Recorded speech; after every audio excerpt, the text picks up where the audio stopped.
पाक विस्थापितों की भील बस्ती के लोगों ने किया विरोध प्रदर्शन। नगर परिषद द्वारा रिजर्व लैंड घोषित करने से आया संकट, संशोधन की मांग। जैसलमेर के युवा करेंगे राजस्थान का प्रतिनिधित्व।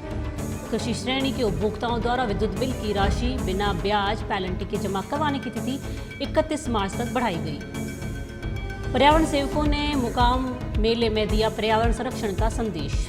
काजरी जैसलमेर किसान प्रशिक्षण कार्यक्रम आयोजित। ये थी अब तक की खास खबरें और आप देख रहे हैं रेड स्टॉर्म न्यूज। मैं हूं योगिता सोनी और खबरें विस्तार से। पाक विस्थापितों की भील बस्ती के लोगों ने किया विरोध प्रदर्शन। नगर परिषद द्वारा रिजर्व लैंड घोषित करने से आया संकट, संशोधन की मांग। जैसलमेर शहर में पाक विस्थापितों की भील बस्ती के निवासियों ने नगर परिषद के विरोध प्रदर्शन के खिलाफ विरोध प्रदर्शन किया है। उनकी मांग है कि नगर परिषद रिजर्व लैंड के नाम से उनका घर हटाना चाहती है, जो किसी भी कीमत पर नहीं करने देंगे। वहीं नगर परिषद आयुक्त का कहना है कि जो नक्शा टाउन प्लानर के पास होकर आया है उसमें बस्ती के आगे का हिस्सा जो फ्रंट रोड पर है उसे रिजर्व लैंड घोषित किया गया है, जबकि मौके पर कुछ परिवार उसमें रह रहे हैं। ऐसे में नगर परिषद प्रयास करेगी कि नक्शे में संशोधन किया जाए।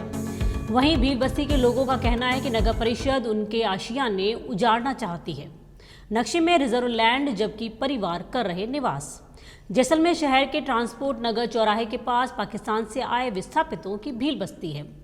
इस कच्ची बस्ती का नगर परिषद ने टाउन प्लानर से नक्शा बनवाया। उस नक्शे में सड़क के सामने वाला हिस्सा नगर परिषद ने रिजर्व लैंड के रूप में दर्शाया है, जबकि मौके पर करीब 20 परिवार कच्चे घरों में निवास कर रहे हैं।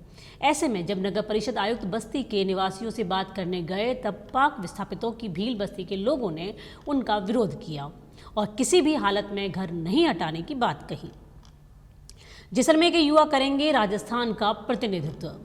भारत सरकार के प्रस्ताव पर अंतर्राष्ट्रीय संयुक्त राष्ट्र महासभा द्वारा वर्ष 2023 को अंतर्राष्ट्रीय मिलेट वर्ष के रूप में मनाने और स्वदेशी अनाज को अंतर्राष्ट्रीय स्तर पर प्रमोट करने पर लिमिट का उत्पादन, खपत, निर्यात बढ़ाने के लिए नई दिल्ली में प्रधानमंत्री नरेंद्र मोदी के मार्गदर्शन में 24 और 25 फरवरी को आयोजित सम्मेलन में जैसलमेर के युवाओं द्वारा राजस्थान का प्रतिनिधित्व कर देश की सीमा पर बसे जैसलमेर जिले के बढ़ते प्रयासों और जैसलमेर की सांस्कृतिक धरोहर और कृषि में मिलेट के जुड़ाव से पूरे भारत देश को अवगत करवाकर राजस्थान को गौरवान्वित करने का अवसर मिला।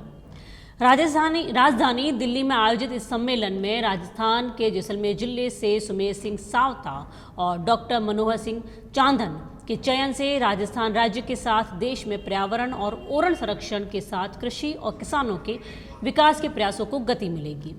इसके साथ ही भारत के दूसरे राज्यों से जैसलमेर जिले की विरासत, सांस्कृतिक और सामाजिक धरोहर को साझा करने का अवसर मिलेगा। वह जैसलमेर की खेती में मोटे अनाज की महत्ता को अंतर्राष्ट्रीय स्तर पर माध्यम मिलेगा।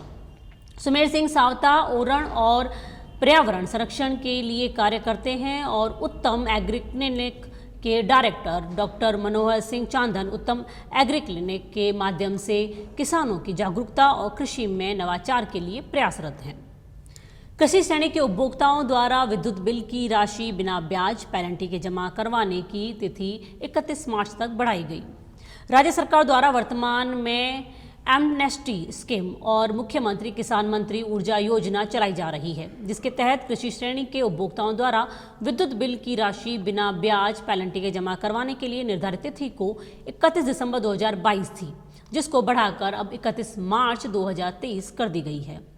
इस योजना में अब 31 मार्च तक विद्युत बिल जमा करवाने पर संपूर्ण ब्याज और पेनल्टी माफ रहेगी।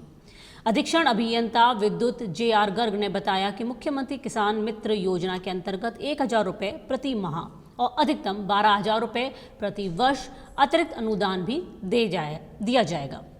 उन्होंने बताया कि इस योजना के तहत जिले में पात्र कृषि उपभोक्ताओं को कुल 1,240.18 लाख रुपए का अनुदान दिया जा चुका है। यह योजना 31 मार्च 2023 तक प्रभावी रहेगी। उन्होंने जैसलमेर व्रत के समस्त कृषि उपभोक्ताओं से अपील की है कि वे अपने अवलंबित अपना बकाया बिल जमा करवा कर एमनेस्टी स्कीम और मुख्यमंत्री किसान मित्र योजना का लाभ प्राप्त करें। पर्यावरण सेवकों ने मुकाम मेले में दिया पर्यावरण संरक्षण का संदेश।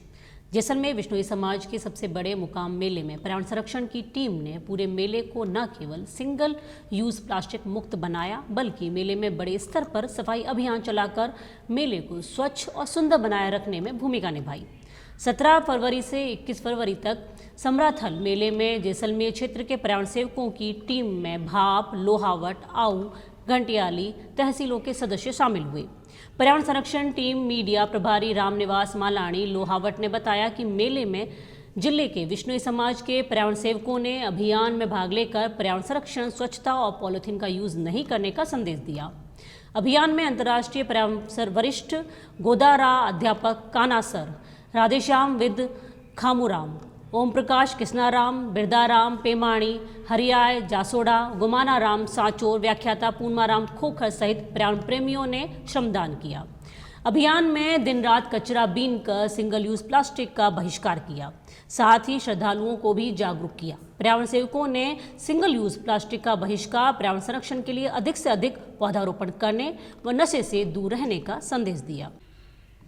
काजरी जैसलमेर किसान प्रशिक्षण कार्यक्रम आयोजित। काजरी जैसलमेर द्वारा अंतर्राष्ट्रीय पोषक अनाज वर्ष 2023 के संदर्भ पोषक अनाजों पर कृषक प्रशिक्षण काजरी के क्षेत्रीय अनुसंधान संस्थान जैसलमेर द्वारा अंतर्राष्ट्रीय पोषक अनाज वर्ष 2023 के अंतर्गत पश्चिमी राजस्थान में पोषक अनाज का दायरा और महत्व पर कृषक प्रशिक्षण कार्यक्रम का इस कार्यक्रम में बासनपेर गांव के 45 किसानों ने भाग लिया।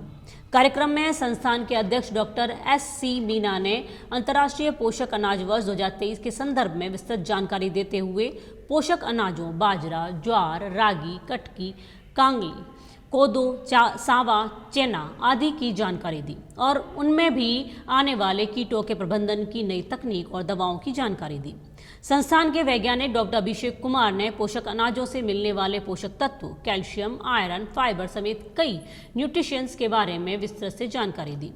संस्थान के वैज्ञानिक डॉक्टर अनिल पाटीदार ने पोषक अनाजों की तकनीक और उन्नत खेती के बारे में विस्तृत जानकारी देते हुए किसानों को पोषक अनाजों को अधिक से अधिक मात्रा में लगाने पर जोर दिया और वैज्ञानिक डॉक्टर सरण्या ने पोषक अनाजों में होने वाली बीमारियों और उनके नियंत्रण हेतु आवश्यक उपायों के बारे में विस्तृत जानकारी दी। कार्यक्रम का संचालन डॉक्टर अनिल पाटीदार और डॉक्टर दिलीप कुमार डांगी ने किया। संस्थान के तकनीकी अधिकारियों और कर्मचारियों ने आयोजन को सफल बनाने में सहयोग किया। आज के बुलेटिन में फिलहाल इतना ही। नमस्कार।